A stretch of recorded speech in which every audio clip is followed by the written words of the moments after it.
Northern Power Women podcast. For your career and your life, no matter what business you're in. Hello, happy February. I hope you've got your mittens on. Welcome to episode 20 of the Northern Power Women podcast. Is masculinity under attack?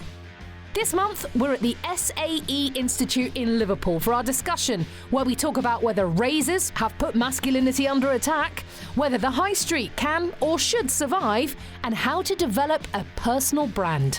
You know, changing me daughter's nappy thinking am I on brand is just not an acceptable thought process. In the big interview, you'll hear from the COO of Manchester Airport, a new member of the Northern Power Women Power List, Tricia Williams, on how to firefight on a daily basis and how to separate challenges at work from your personal life. You dig deep for resilience, you do, and you've got to have those people who you can just go to away from the public eye and show some vulnerability. And in Ask The Hive, Amy's got a huge phone bill following a series of interviews for a new job. Should she claim it back? You maybe, want to be able to set the tone that, if you're expected to do certain things, you're going to be able to obtain a refund for it. But first, I can't believe it's only February with the amount this woman has already squeezed into 2019. But take a deep breath. It's time to catch up with the Northern Power woman, Simone Roche.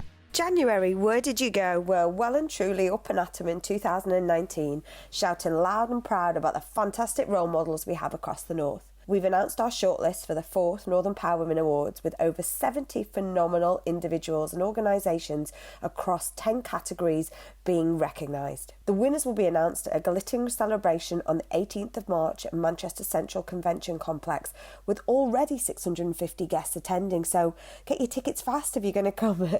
Big thanks to our growing list of sponsors and partners, including our headliners Manchester Airports Group, NatWest, Liverpool Football Club, HSBC, EY, the Cooperative Bank, Mawson Group, the Women's Organisation, Santander and Yorkshire Building Society.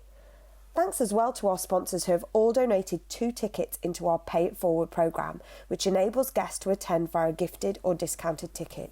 We are also delighted to unveil the 2019 Power and Future Lists, who have all contributed to making a difference in their communities and raising awareness of gender equality across the north of England. We're thrilled that for the first time the Future List has been sponsored by Mawson Group, who are double partners this year, and we thank them so much for their support. It's been fabulous to see the shortlists and power lists shouting about their successes on social media and in the press. And that's why we set up the awards 4 years ago, for role models to be visible and create a platform to celebrate success. And it's important, as we all know, you can't be what you can't see. We're delighted to be back at the SAE Institute for this month's podcast and thank Rebecca, Chloe and Michael for being part of the live recording in front of an equally lively audience. And thanks to our newly announced power lister Tricia Williams from our partners Manchester Airports Group for being our person with purpose. This month we've also started our second round of Power Circles with KPMG hosting an as ever lively and engaging discussion in Newcastle. We're looking forward to the next ones in March in Leeds, Manchester and a new one in Liverpool. We're also in Newcastle doing final preparations for Northern Power Futures. This takes place on the 10th and 11th of February at the wonderful Boiler Shop. Join us for 2 days, so if you want to supercharge your career, meet, build and grow your network, or whether you're looking to connect with employers, start a business or enhance your career prospects, this festival vibe event will enable you to see the great opportunities and showcase our fantastic North. It's been great to be out and about this month too, and I was delighted again to be a judge for the Queen's Awards for Innovation. I had a great time catching up with our patron Baroness Newlove for tea in the House of Lords. I had a brilliant day speaking at the Skipton Building Society conference, and we've also delighted to have a great, exciting partnership with NatWest coming soon. We've also been confirming many International Women's Day speaking and activities coming up, including a free webinar with Edit Development on unleashing your superheroes. So sign up to join in on the 7th of March. Thanks for all your comments and support. Please keep the conversation going.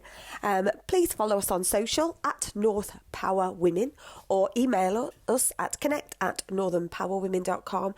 Leave us your rating. Tell us what you think. Tell us who you'd like to hear. And we'll see you next month. Thanks to everyone. Thank you so much to Simone Roche, MBE. Great stuff. Time now to check in with our, as ever, lively discussion panel. This month, held at the SAE Institute in Liverpool.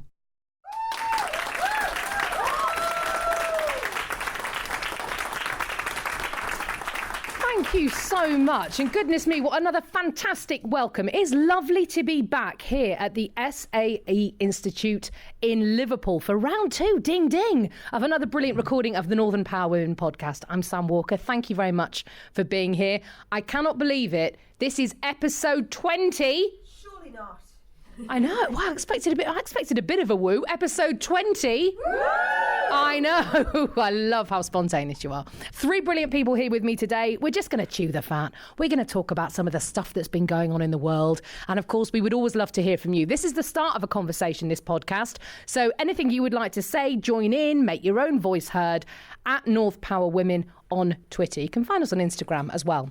So a big thank you and a big welcome to Michael Carroll, first of all, the campus director here at the SAE Institute. He oversees the day-to-day running. Don't you nodding? I do. He does. Focusing on academic quality, student experience, with the ultimate goal of preparing students for a realistic work environment. Do you feel nurtured, students who are here today? By Michael? Oh, yeah. They do. They're being coy. A big hello as well to Rebecca. Rebecca Keegan is marketing manager. You've got many jobs. I have. You are much like... Apparently it's called multi-career. I've got one of those. It just basically means you do loads of stuff, doesn't it? Yeah. It's quite hard to keep up with. I'm rocking the shower crying. Yes, that's my life.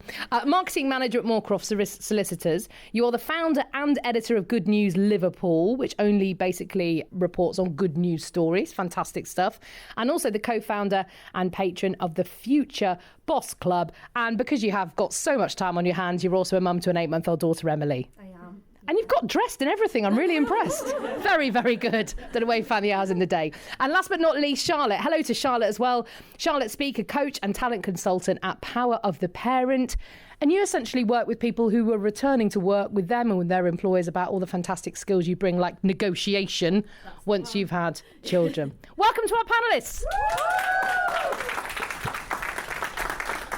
OK, question number 1 today. We're going to talk about branding, because I suppose we all know, don't we, that the biggest and best businesses out there all have really strong brands. But I make and talk to a lot of people. I make a few business podcasts and work with people in business. And now the real buzz is around personal brand and what a personal brand will do for you individually in your career. How on earth, Michael, do you go about crafting one? How do you go about crafting a personal brand, and why is it so important in your career? I think it's so important, isn't it? A personal brand is so important. It's your way of showing people who you are, what you stand for. It's your chance to put across your skills and experience, online and in person, show your personality, and just your values as well. So it's really important to remember your brand is online and in person. So anyone can write anything online. It's very important to be able to back these things up. So, if you're saying you're engaging, you're professional, you've got to be that person in real life at meetings, at events. So live by it. So it's no good in presenting yourself in real life as a sort of great mediator and we'll take all points of view. And then online, you're like a raging Brexiteer who's furious with the government. That's not going to work. Absolutely not. Or Remainer for balance, but yeah. Absolutely not. No, you've got to be very careful. You've also got to be careful what you put online. Your points of view you have right now, you might write a tweet about it, but then you might not have that point of view in 5 years' time. So, you just got to be very careful. It can come back and haunt you. We've seen that happen, haven't we, with the Oscars, Kevin Hart, it comes back and haunts you, and you just got to be very careful what you are putting online. Be genuine, I would say. Just be genuine. There are times when I am very, very thankful to be in my 40s because we didn't have to worry about any of this. We could genuinely go out, make a complete fool of ourselves at the weekend. No one would Instagram anything. It was brilliant. We got away with a lot. There's a really good point, actually, you made there about having kind of not two different brands but one. Charlotte, I suppose the question is, Michael was talking there about, living by your values and letting people know what your values are. How do you even begin to work out what your values are? I think there's so many ways to start looking at your own personal brand, and done properly, you start with your values, you start with your beliefs, you start with your strengths as well, things that leave you feeling really energised and what you want to put out in the world. And I think, starting to have a look at when do you feel at your best, when do you feel at your happiest, where do you add most value, what's your kind of essence, if you weren't there, what would be missed. Is it worth asking other people this? Because it's quite hard to think, if I wasn't there, what would be missed? What would be lacking? Yeah, absolutely. I think your personal brand is as much for you as it is for other people. So whilst it is very much on the outside and you want to know what you're portraying and who's there, and not just what they're saying, but how does it differ to your thoughts as well, and addressing if there are any gaps there, I think is incredibly important. Getting to a point where you are happy with what your personal brand is and that people know what it is as well. The two go hand in hand, and knowing for your own confidence, really, because I think sometimes when we do feel a little bit lost and we're not sure where we are in the world or what we're about, generally that's the internal personal brand not quite hitting with you. So I think it's just as important internally as externally as well. And as someone as well, that's important to remember that you are a real person, not just a brand, and it's interesting that you say it's when you feel a bit off is when you're not perhaps living by your values or acting by your values. As someone who has 48 careers, how do you have a single personal brand across all of those? I think, it's about reflecting what both Michael and Charlotte said about being authentic, be yourself. You don't get out of bed in the morning and you go into the shop and you think, but am I on personal brand? It's like being authentic and just being yourself, and do not take it too seriously. You can't, like you say, I've got different careers. So, some days of the week I'm a marketing manager, other days I edit the website, and the odd evening a week I'm talking to Future Boss Club, and we're talking to young women about their confidence and things. And if I decided to put a different hat on every single time I was in a different arena, I'd be exhausted, and then, changing my daughter's nappy, thinking, am I on brand, is just not an acceptable thought process. So I think it is, be careful what you're putting out there. Don't take it too seriously. Something will come back and bite you in the arse. It's going to happen. Own it. Don't run away from it. Don't try and delete everything. Just own it. Always own your mistakes and respond to if people are negative. I edit a news publication called Good News Liverpool. There's actually an account out there called Liverpool Moaners who make it their mission to write to me and email me constantly saying, we're the Liverpool Moaners and we want to moan about all the good news you've printed this week. Right, okay. This is and this is the world we're living in, and this is how it is, and there's always going to be people who don't agree with your values, and that's why it's so great. That's the point. In this room, who here is confident they know what their personal brand is? If I kind of stood over you and made you write down maybe a paragraph of what your personal brand was, who would know what it was? Nobody. Oh. Yes, I'm going to lunge at you. You wish you hadn't put your hand up now. So yes, hello. I'm Alison Lobb. I'm managing partner at Moorcroft Solicitors, so I work closely with Rebecca, and one of the things that Rebecca has taught me over the last 5.5 years is what I'm about, and a lot of that is obviously due to the power of social media and what we do. And she sometimes said to me, actually, you're very genuine about this, or you're very interested in this, or aren't you passionate about that? And actually sometimes it takes another person to tell you what you are, because you know how you feel about things, but you don't actually feel it as if you're projecting that persona to the world. But that's how other people see you. And I think a critical friend is really, really useful in that circumstance to know what you are and what you're about. So your advice would be to people in this room who perhaps don't know, sit down and have those conversations, because it's only going to help you grow in your career and probably personally as well. Exactly. Yeah. Yep. Okay. Yeah. One thing actually I do when I work with a lot of coaching clients as well as part of my company, What Goes On Media, and I always get people to write down 10 things they know to be true about themselves as sort of starting point. Because when you're working with presenters on air, quite often who you are on air is almost like an Uber version of who you are in real life. And so writing down 10 things you know to be true about yourself. And it's not like, I like reading books and travelling. Yeah, blah. I don't mean that. I mean, I've seen Titanic 48 times and know every single word. That isn't true of everyone in the room, for example. So it's those things that are true about you that would set you apart. And that's, I found, a good way to start. Think on. I mean, any advice you have, any tips you have, do get in touch. At North Power Women is where you can send us a tweet, of course. Thank you very much indeed. Personal branding. OK, well, let's go to question number 2. Now, news from Liverpool 1 is that another retailer is actually shutting up shop. It will not be on Rebecca's site, just so you know. She's not going to report that. We know the High Street has had the lowest footfall over Christmas, actually, since the recession. And Mike Ashley, you might remember, who bought all the House of Fraser stores. I think the one in Manchester, Kendall's, has now been saved. But he says online retailers should be taxed to try and even out, basically, the shopping playing field. Should consumers pay more to save the High Street? I'm going to start with you, Charlotte, on this. I suppose it's a case of how important is the High Street moving forward? Do you still use it? I do. I live in a relatively small town on the outskirts of Leeds, and it's quite a bustling little high street. I think it's a really interesting question, particularly the consumer angle of it. So at the back end of last year, there was quite a bit of coverage in the news about this High Street Fund that the government have got for people to access, and that runs into hundreds of millions. So I think that sends a really vocal message to say we're serious about saving the High Street. I think it's interesting when you look at some of the trends at the minute about the way that consumers are spending. I was reading the other day, the people going to the cinema, it was the biggest year for people going to the cinema last year since like the 1970s or something. Wow. Which, if you put that against the backdrop of streaming and downloading and doing stuff from the comfort of your own home, is on the up. People owning like hardware is not really, people aren't buying Blu-rays and DVDs or whatever. You kind of think, why are they going to the cinema?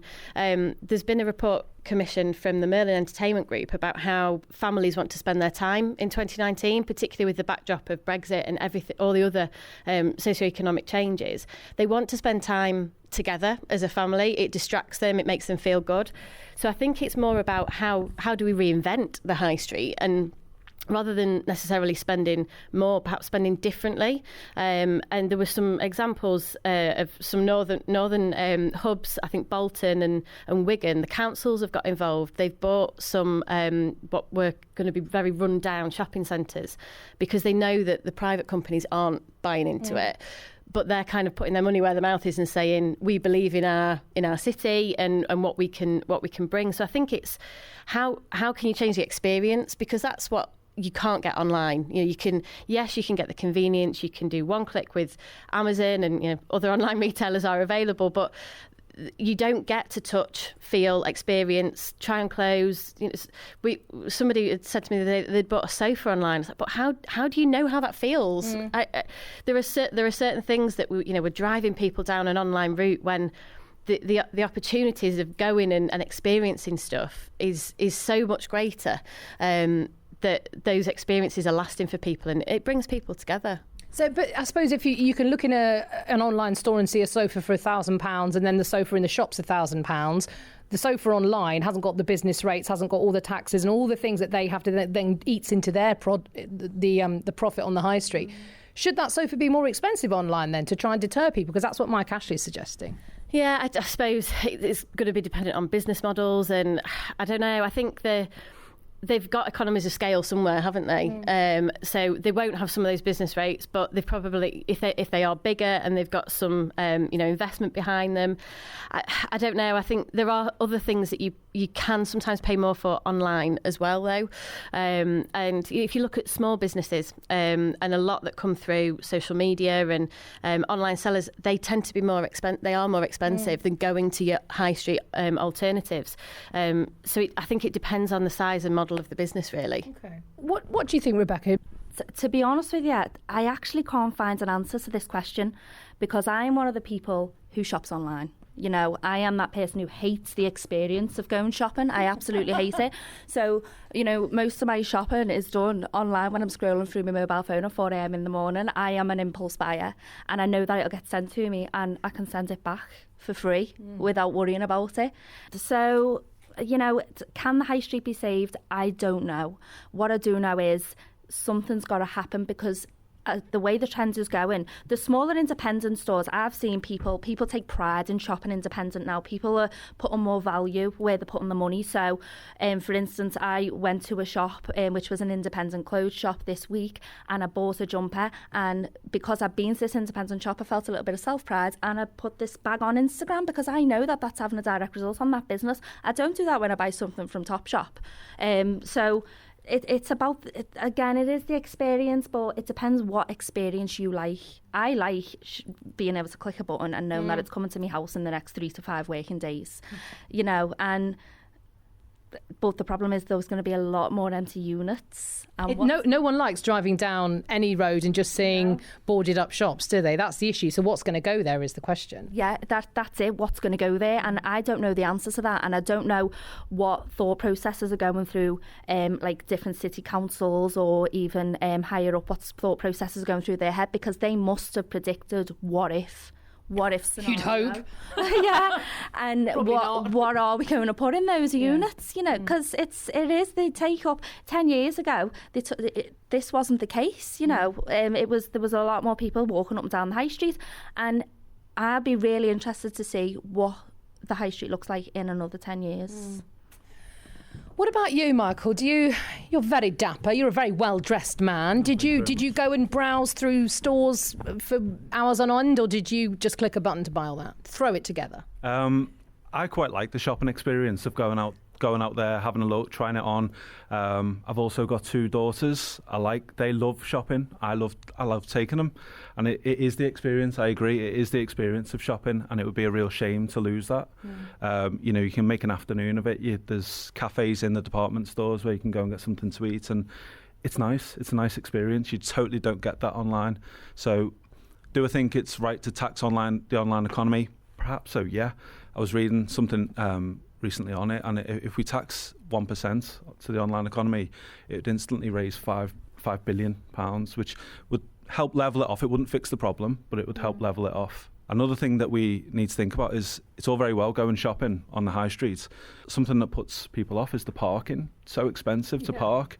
And then, you've got the public transport as well, which is an option. You can park and ride, but then is that ideal when you've got a load of shopping bags, getting on a bus or a train? So I'm not sure there is a real answer, but I would support paying a little bit more online, to be honest, to keep the high street experience. And we've been talking about city centres mostly here, of course, but as you were saying, Charlotte, you live in a smaller town, when actually that's more of a sense of community, where people actually, that might be the only interaction they get every day. Most people in the audience, you're younger than us lot stood up here. Who here regularly goes shopping in a shop in the flesh? Probably about a quarter of people. So who shops online pretty much exclusively? So yeah, more of you shop online. Would you miss the high street? Who would miss the high street if it wasn't there, or miss shops? Probably only about half people who wouldn't. Who wouldn't miss the shops if they weren't around? You're not putting your hands up because you know I'm going to lunge at you. I am going to lunge at you. I'm sorry, but so just so. You wouldn't really miss the shops if they weren't there. Do you just shop mostly online then? Yeah, mostly online. I don't know. I just find the whole experience kind of stressful. I just want to get what I went to buy. I guess maybe for clothing and stuff, being able to try on clothes, but that's probably the only thing I'd miss. And so it's more just the convenience thing. You wouldn't miss having those shops around, that sense of community or buzz. No, not really. No. Anyone else really would miss it if it was gone? Yeah, one more lunge. Why not? I can barely lunge at you. You're in the corner.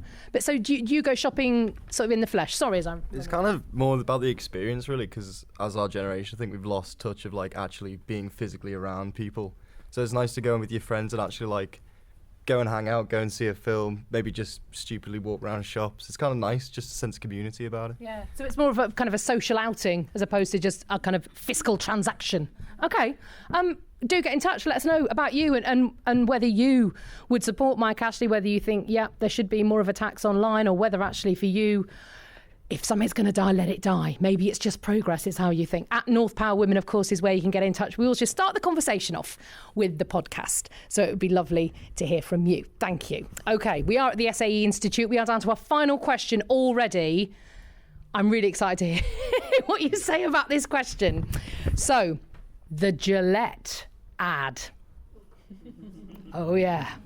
Sparked huge controversy when they debuted a couple of weeks ago, leaving the likes, of course, Piers Morgan and Jordan Peterson were calling for a boycott of the razors and announcing, quite often in capitals with lots of exclamation marks on social media, masculinity is under attack. I'm going to start with you, Michael. Is masculinity under attack? No, it's not, is it? I don't think it is. I think not from the Gillette advert. I think there's another part to this, which I'll mention in a moment. But if you look at the Gillette advert, I don't agree with it. I don't agree with the way they've played on quite a political and sensitive message. But is that more about you don't like brands wading in with sort of virtue signalling ads? Is that what you're saying? Yeah. Who are Gillette to put that message across? I would question their integrity with that. Would it put me off? I use Gillette. I actually use it every day. Would it put me off buying it? Probably not, to be honest. I don't feel that strongly about it. The question is masculinity under attack, I think, is a bigger thing. I think, men do feel they have to live up to a stereotype, and I think that's the issue that needs talking about. Which is kind of the opposite of what Piers Morgan and Jordan Peterson were saying. In fact, they were saying men are the winners and the strong kind of providers, and stop telling us we're not. You're saying actually that's the problem, that's the pressure. I think that's the pressure. I do, and I firmly believe that. I think men do feel they've got to live up to a stereotype. More and more men are taking their own lives because they feel they can't live up to a stereotype. On about 50 men a day commit suicide. And the biggest killer of men under 45, I think, is suicide, yeah. It's awful. So I think that's the issue that needs talking about if we're talking about masculinity being under attack. We're all human, aren't we? I think we all just need to be decent human beings, never mind be a better man. It just needs to be good human beings, I would say. So when Piers Morgan was exclaiming, let men be damn men, your question would be, well, define men. Yeah, exactly. Yeah. Well, I'm a man, but I certainly can't associate myself with the Gillette advert or what it stands for, the Me Too campaign. And I'm not saying that message is wrong. It's factually correct, but the way they've used it, I would, again, question their integrity. Okay. Let me come to you, Rebecca. Men in your life, do they feel they're under attack at the moment? Well, only when I throw things at them. I think I hadn't seen this advert, so I looked it up and I showed it to my partner and I said to him, do you feel threatened? Do you feel like masculinity is under attack from this advert? And he said no. Like, it's ridiculous. That basically, this is Piers Morgan doing what Piers Morgan does best and getting some news headlines, and he's saying the thing that he knows will make most people talk, and he's brilliant at it. I hate him, but he's brilliant at it. So, I mean, I kind of conflict with is it Gillette's, who would Gillette to kind of put this message across? Because actually, I think on the other side, from the marketing angle, that it might be a jump on the bandwagon, if you like, using the Me Too campaign to sell razor blades, but actually they are a massive blue chip brand. They should be talking and changing things up a little bit at the same time, because we're talking about it now. We're talking about this because Gillette did this advert. So you see it as some sort of social responsibility almost to have those difficult questions, difficult conversations. They are, at the end of the day, trying to sell razors, but I can guarantee a lot more people thought, I need to go and buy a razor. Because we were having this conversation, and it's a national conversation because of the joys of Piers Morgan. So it's interesting, and it's again looking at brands, and I can't see how many people would say, I am threatened, my masculinity is threatened by your advert. Hundreds of thousands of men online, actually, and I'm aware that is a very, very teeny tiny proportion of men, but there was a lot of men saying, yes, stop telling me, I don't want to cry. I don't want, the people who shout snowflake were the oones who are acting quite snowflakey, actually, about this. Yeah, I think the bottom line of that is, though, if your masculinity feels threatened by an advert, your issues are deeper rooted of self-confidence than someone saying to you, act more like a man in what we think a man should be like. I think you've got a lot more self-exploration to do if you feel threatened by a razor advert. Okay. Charlotte, you obviously work a lot with people returning to work after having children as their parents. How many of those people are men? I am yet to have a male coachee, but I would say that the conversations that we have are inclusive. So when the returning mums are talking about the conversations that they need to have at home and at work, it's very much about a broader spectrum of, it's about balancing for the family. It's about looking at what that domestic load looks like at home. And a lot of the mums that I've been working with over the last sort of 12 months, they do feel supported at home, but in the workplace that's sometimes a bit of a different conversation. But I think I think the whole kind of masculinity debate, I completely agree with Michael. I think it's the thing that we need to challenge is what we're defining masculinity as opposed to like the actual kind of ins and outs of the advert. And interestingly, if you look at how Gillette are doing in the market, they've not got any more sales. Like their approval ratings have gone down. They're saying not statistically enough, but they've gone down. The only thing that they've got consistently is current and existing customers are staying with them. They're not lost them. But I think that conversation is just... I'd like to think that what they were trying to do was say that it's not, and everything around Me Too is not a women's problem or a man's problem, that it's about generating a conversation, I would like to think. I'm not entirely sure that was their intention, but hopefully that is where this will go at some point, if peers will just calm down. This is a man who got very upset about a sausage roll, don't forget. So I let's not hope for too much. I'm sure it'll keep him up at night, but I really can't get my head around him or stand him.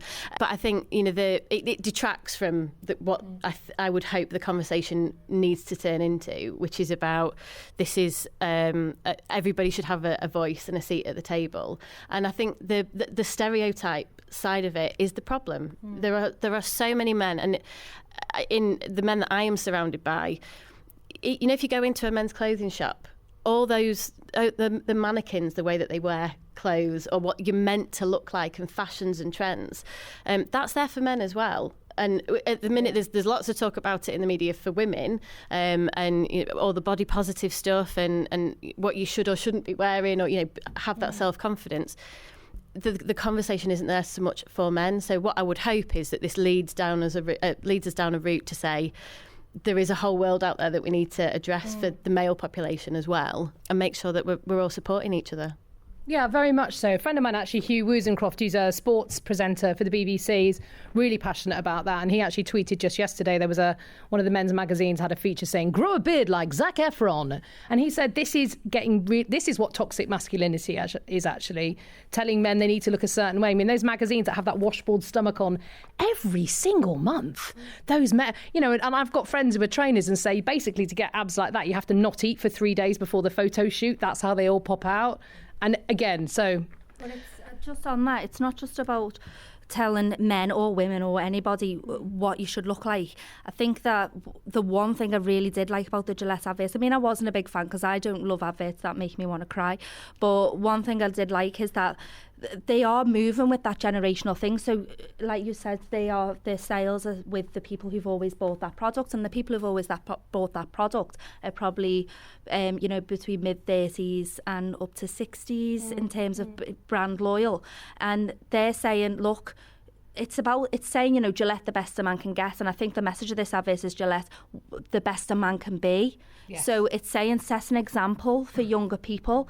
And I think that's the important conversation. That's very interesting. Look, I mean, I work with quite a lot of millennial men, and all the millennial men I spoke to about the ad went, what's wrong with that? It's basically the only way that you should be concerned and feel threatened by that is if you're one of the guys doing the beating up or the sexual harassment, and most of us aren't. So, there's nothing to worry about there. And men in this room, you generally younger men, do you feel masculinity is under attack? Anyone want to say anything? You're all looking very nervous. I'm sorry, I don't mean to ambush you, but okay, we'll put it this way. Does anyone feel the sort of pressures to act in a certain way by society because you are a man? Just maybe put your hand up if you do, and I won't lunge at you, I promise. No, okay. So feel fairly laid back by it. Who saw the Gillette ad here? Quite a lot of people. Who felt masculinity was threatened by it? Nobody. Does anyone want to have anything to say? Or are you going to... No? Yes, come on. Yes, a woman. But any men who would like to as well, I'd love to hear from you. Yeah. I don't think it's necessarily that masculinity is under attack. I think it more is the point of a corporation using a political message to further their own profit, really, and to sort of promote themselves to a particular group. Now, don't get me wrong, the message isn't bad. I'm not saying anything's wrong with that. I'm just saying it might cheapen it slightly by using it just to sort of promote yourself in a market. You are a razor company. Maybe stay in your lane a bit, you know what I mean? But is it any different, I suppose, from someone like Dove, who had that whole body positive campaign? I mean, in the end of the day, they're just trying to flog deodorant and soap and moisturiser. Yeah, it's true. I mean, it's the same. I've seen it's kind of like when Pepsi actually used Kylie Jenner, you know, and to sort of bring... She stopped riots with that soft drink. Pepsi, you know, brings peace together. And I'm not saying that Gillette is, you know, going to bring around, you know, gender equality or anything, but, you know... Is it really relevant to you? Should you be using it? I don't know. I mean, by all means go, but it's like, does it cheapen the message? I'm not sure. Okay. Well, look, thank you very much. Really interesting to hear from you. We'd love to hear more from you, of course. The discussion board is always open at Northern Power Women, so do get in touch. At North Power Women is where you can find us on. You can find us there on Facebook, of course, and Instagram and Twitter as well. But thank you so much to everyone who's come along today. It's been really great to hear from you. Thank you, of course, to our esteemed panel. A round of applause, I think, for Michael Carroll, Rebecca Keegan, thank you, and to Charlotte Speak as well. Thank you so much. Big thanks again to our panellists and to the SAE Institute in Liverpool. If you'd like to host us one month, do get in touch. We'd love to come and visit you. Just email podcast@northernpowerwomen.com. Now, this month I spoke to a woman who's the COO at the third busiest airport in the UK and the busiest airport outside London, Manchester Airport, of course. Tricia Williams is also a newly appointed member of the Northern Power Women Power List, and I asked her what she loved about her job. I absolutely love working with people who surprise me every single day. So that could be when we see our customers or guests coming through the airport dressed up in stag outfits or hen outfits or just culturally different. You know, I love that. I love the sort of whole melting pot of people who you see at the airport. But equally, we've got some people who've worked here for 40 years, some people who've worked here for 4 days, and just that's sort of human side of the job I absolutely love. Is something romantic about an airport, isn't there? When we're sitting now looking out over the runways, and I get that sort of shiver and that tingle whenever you're around an airport. Do you still get that? Oh, absolutely. And I think we need to bring romance back to the airport, because there's certainly people who don't want any fuss. They just want to be able to serve themselves, get through as quickly and speedily as possible. And we absolutely need to facilitate that. However, some people, it's the only time they'll come through the airport. Once a year, they've saved up. It's a huge excitement. They've done the countdown. And we do need to make sure that the experience meets what they need as well. So we do need to bring the romance and the excitement back to airports. You want to get those chandeliers back? I get asked that. I bet you do. I probably get asked that at least once a month, if not more. And we have had a bit of a hunt for where are the chandeliers. And they do bring that air of romance back. I do think the retail experience and is a highlight of anybody's holiday, and the lounge. And I've had the pleasure of walking around our new Terminal 2 expansion. It's a building site at the moment, but even though it's a building site, you can see how amazing the retail experience is going to be. So it may not have the chandeliers, but hopefully it'll have that wow factor. Now, you didn't work in aviation for your entire career. In fact, you spent, was it the first 20 years of your career at United Utilities? What made you make that big change in sectors? It was a massive change. So yeah, 20 years with a company I adored and still adore, but I wanted a change, and I wanted to have another 20 years in a career that serves me just as well. So whether that's in aviation or somewhere else, at the time I was looking for a new challenge. Aviation for me was exciting. When I started in utilities, it was North West Water at the time, and they were going global. They had massive change plans, and I do think I am somebody who is a attracted to change and improvement. And therefore, I could see the ambition that Manchester Airport certainly at the time had. And even since then, 7 years since, it's grown, it's almost doubled in terms of the size of the group. So I could see something with Manchester Airport and the group that was very ambitious, which excited me. And I thought that would certainly help me develop. When you know a sector so well, though, when you know it like the back of your hand, 20 years, even if you crave change and excitement, that's a tough transition to make, to be in a completely different world. Were there moments when you thought, what have I done? What helped me through was my team. So I shared that with them. Before I started, I had a sort of a meet and greet session with them. It was actually in this very office that we're in now. And I brought in some cakes. It was close to Christmas. And I asked them all to share a little bit about themselves. And they must have got from that I suppose, trepidation about moving careers and how deeply I felt about the company I was in. So they made my induction amazing. I got to spend the first 2 weeks in the airport just meeting people, seeing, how exciting an industry it is. So I was hooked from day one, really. And I do think that welcome to a company is very important. And I'm very conscious when somebody comes to work for us who's been in another company for a long time, or are leaving. Actually, I do have conversations with people who are leaving the airport group after a long period of time. That there is a bit of a grieving process you need to go through, but actually, when you make the move, there's something very confidence building as well. As someone who clearly craves change, craves adventure, craves challenge, have there been times though when you have felt stuck in your career and thought, where do I go now? Interestingly, probably only once springs to mind, which was when I'd had my first son. And I've got 3 boys. My eldest is 20. And I worked in an amazing team in North Liverpool, and one of the best teams I've ever worked with. And I came back after, it was probably the longest I've ever spent anywhere, actually. And I was there for a good couple of years before I had Joseph. And when I came back, I think everybody was really kind to me. My leaders were very kind to me and thought, let us settle in. And bear in mind, I only had 16 weeks off. That's all you had at the time.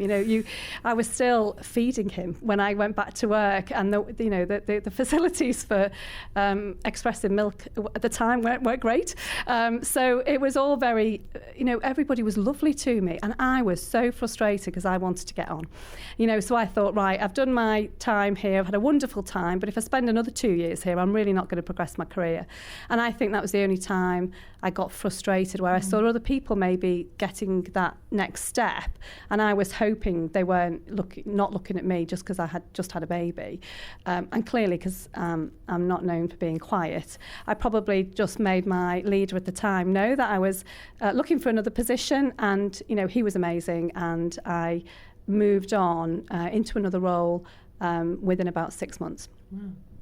No messing about at all. I want to talk to you a bit about who supported you in your career to get to the stage you are now. You talk about how brilliant your team are here at Manchester Airport and how they supported you, but especially earlier on in your career, did you have mentors around you? Did you have sponsors perhaps? Who supported you?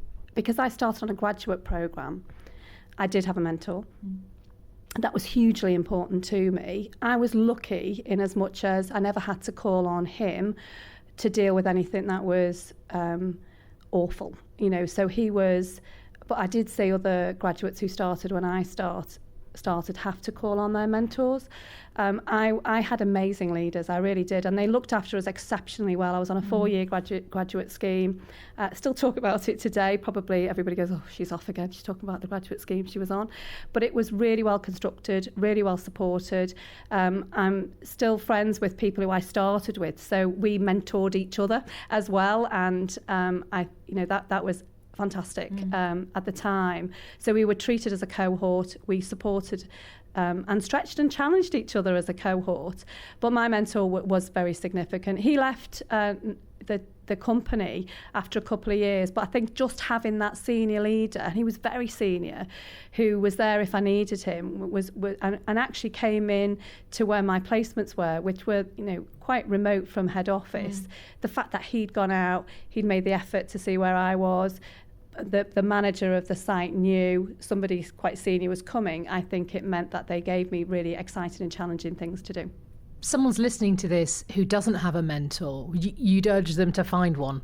Definitely, especially in the early stages of their career. I think there are times in your career where mentoring is really important. I think transitioning from one company to the other is a really important time. Starting a new job is a really important time. And I would say, I think it's proven actually that women who are going through things like maternity leave, it's really important for them to get mentoring through those transitions as well. I'd have to also mention my husband, who I've known since I was 17, and we're 25 years married this year. And he is a huge support to me. And I probably don't tell him often enough. But he has enabled me to have a very successful career, because I don't have to worry about, some of the drop-offs and pick-ups that he does for the boys. And my parents have always been there to support me as well, and they've helped enormously with childcare, as well as having those structures in work. Mentors are really important. Having some support at home and asking for help, I think, is really important as well. You can't be superwoman. I like to think I am, but I'm not, and I can't be there, be everything to everybody. So actually asking some amazing people to help you is always good. Do you know what's really fascinating? Every single successful woman in business that I interview always cites the support that she's had around her to get her to where she is. Women are very aware of the support they've had. I found that when I've interviewed male executives, they perhaps maybe take that for granted, the very supportive partner, the supportive parents, the supportive team, in a way that women, we are still hyper aware of getting help. I think it's the guilt. I'm a Catholic, so I've probably got Catholic guilt since I was born. But also having, as soon as you give birth, you feel, oh my goodness, this weight of responsibility. And I started with amazing golden rules that I thought I would never break. I'd always get to the parents' evening. I'd always get to the assembly. I'd always get to the sports day, and I've broken every one of those. And the only way I've been able to crack on really and focus on work in those situations is because there's been somebody there to help with that. Either my mum or my dad going to the assemblies and being that face in the audience for my children, or my husband going to a sports day, which isn't top of his list of things to do. And I don't know if I think modern men actually do see that as their role. I'm not sure that was the role that we traditionally saw men in. We didn't maybe see that was the traditional role for a man to go to the sports day or go to the assembly. It was traditionally it was the mum. I think that's completely changed now, and I see a lot of younger men coming through who care about those things as much as I care about those things. So society is changing, which is for the better. In a way, men are allowed now to care in a way that, of course, a father always cared about his children, but it wasn't spoken about. No, I think my dad, when my mum had I'm one of 4 girls, and when maybe mum had my eldest sister, and she'd had a cesarean, been in hospital for a week, and when she came home, my dad said, "Oh, if you make me some beans on toast, Sheila, I'll get back to work for the afternoon teaching." And that was just the way it was, and he was quite proud of that. It's society has changed for the better. So I don't think my dad, cared any less about us. I just think, it was different. Yeah. There are a number of women in high-profile roles here at Manchester Airport, in those senior roles. Is this a concerted effort from the organisation to put women in those top roles, or has it just been an organic process, do you know? I think it's been organic. However, I do think aviation is an industry where you do see women in senior roles, both in terms of airlines and our partners, and there are some, spectacular, great examples of that in companies such as EasyJet, and obviously other airlines are available. And I do think that because there's a great gender split in some of our areas like security, for example. So you have to have 50% women and you have to have 50% men, because that's the population. So if you're doing a frisk on a customer coming through, if it's a woman, you have to be frisked by a woman. So it's fantastic that we have a lovely 50-50 split in our biggest population. So what's great then is that you see women going up through the ranks in those managerial roles. I do think we've still got some way to go in the more senior roles. However, I don't think there's anything to stop that. I think it has been organic. We might need to accelerate it for some of the senior positions, but we're very aware of that, and we're very aware that we need to be more inclusive. We need to be more diverse, particularly at a senior level.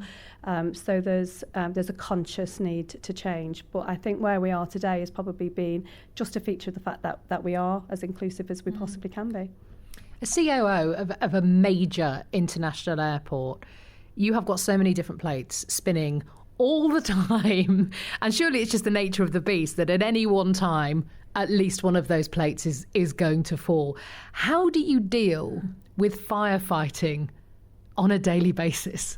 It is hard, so I wouldn't say it's easy. And there are some times where you just have to prioritise. And, I think for us here, because we've got such an amazing team, this week, for example, we had a snow event. And a snow event, I love that. No one could get to work. Your airport was closed, wasn't it, for a while? So not only was the airport closed, which we hate, for us, we need to be open 24/7. We don't close ever. So it's the last resort for us to close. So we did it from a safety point of view. But I knew that driving into work, and it took me 3.5 hours to get to work. So even though, I'm the chief operating officer, I'm not operating anything at this point in time. My team are all over it. And actually, what is amazing is that, the team do step up when they need to. It was a great moment when I eventually arrived, after all the action. I walked into the incident centre, and we've got, a fantastic team there. But leading the incident was one of our young talent. She's been a graduate. She's now in a really responsible job, and she was leading the incident, and there was absolutely no need for me to get involved, so I left her to it. So big shout out to Nina. She did a tremendous job on the day, and it was all the directors were stuck in traffic, so it was a great reflection of the fact that, we think we're really important, but actually there's lots of capable people here who are very accountable and capable, and sometimes we just need to give them the room and the space to breathe and to show how amazing they are. You, Tricia, are... you're very much in the public eye in your role. You're a very visible face of the airport. I'm thinking about the fact that when the airport faces issues like the queuing, like the new charges that have come in for security and the like, it's you who's on the front line. And when you're dealing with people's holidays and perhaps their expectations aren't met, or they're disappointed at a time when they really want to have a really good time, so there's a lot of emotion involved. How do you deal when you are in the firing line for your organisation? How do you create that sort of point of difference between you as Tricia and you as the head of the organisation? Because that must be tough sometimes. You are constantly battling criticism, essentially. Yeah, I do think you dig deep for resilience, you do, and you've got to have those people who you can just go to away from the public eye and show some vulnerability. So I think it's really important to have people who are close to your work environment and your home life. People at home don't really get it as much as they'd like to. They don't see some of the things that happen in work. So it's very important to have those people in work who you're close to, you can show some vulnerabilities to. They can, they can see written all over your face when you maybe come back from some of that firing line that things aren't quite going to plan, and they can make you a brew or just give you a bit of chocolate or something like that, or just a friendly word. I am accountable, so if it goes wrong, it is on me, and therefore that's fine. That is what comes with the territory. So I'm aware of that, and I do know that. But it is nice when somebody just recognises that you're having a tough day, and I think having those close friends at work is really important and crucial for your mental health and well-being. Which more and more the conversations around those are having that necessary support in the workplace is really important. I think it is, and I'm really lucky because we're in my office and I can close the door, and I do have an open door policy, but I will close it. And I think in those situations, this is my my safe place, if you like.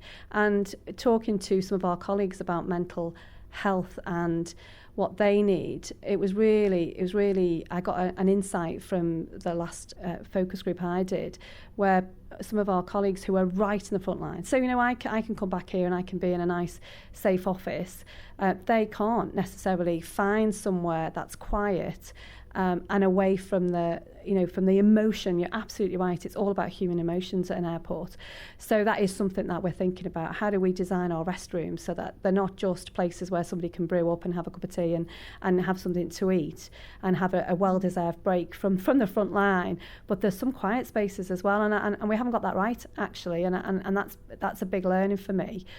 So I'm very lucky in as much as I can come back, have a quiet space, but you know, we do need to provide that for some of our frontline colleagues. Finally, a new member of the Northern Power Women Power List. Congratulations. Thank you. Yeah, amazing.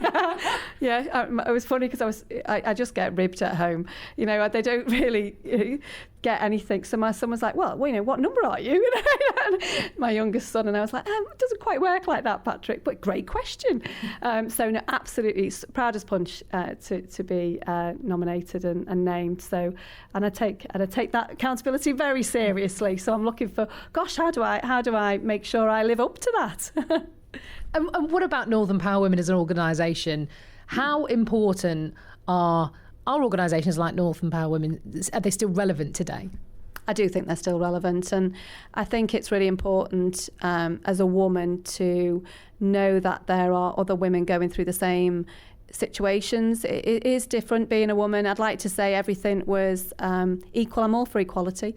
I am a raging feminist, but that's all we want. All we want is equality, and sadly there are some occasions where that doesn't happen, and it's hard for younger people to see that because I think society has changed. But it saddens me when I speak to women who are early on in their career who are still facing some of the same challenges that I faced. You know, nearly 30 years ago, but nearly 30 years ago. So in 30 years, some things haven't changed, and that's appalling, really. So just having that network of support is really important. But what I love about Northern Power Woman is the positivity, because it's not about whinging, it's not about being a victim. It is about reaching out, getting support, seeing some positive role models, getting excited to be, you know, to be a woman in work, and sharing some of those stories. So I think everybody needs to be included in that, whether you're male or female or whatever your background. So I do think that organisations such as Northern Power Women are important. Thank you so much to Tricia. As you heard, she was facing a right old week of things when we spoke due to the dreaded snow. So huge thanks again for taking time to talk to me. Whose life and career would you love to know more about? Do let us know. Email podcast@northernpowerwomen.com. Now it's time for Ask The Hive, a place where you can ask about any problems you're facing at work or concerns you have about your career, and the brilliant Northern Power Women Hive Mind lends you its wisdom. This month, Amy's got a new job and some big debt.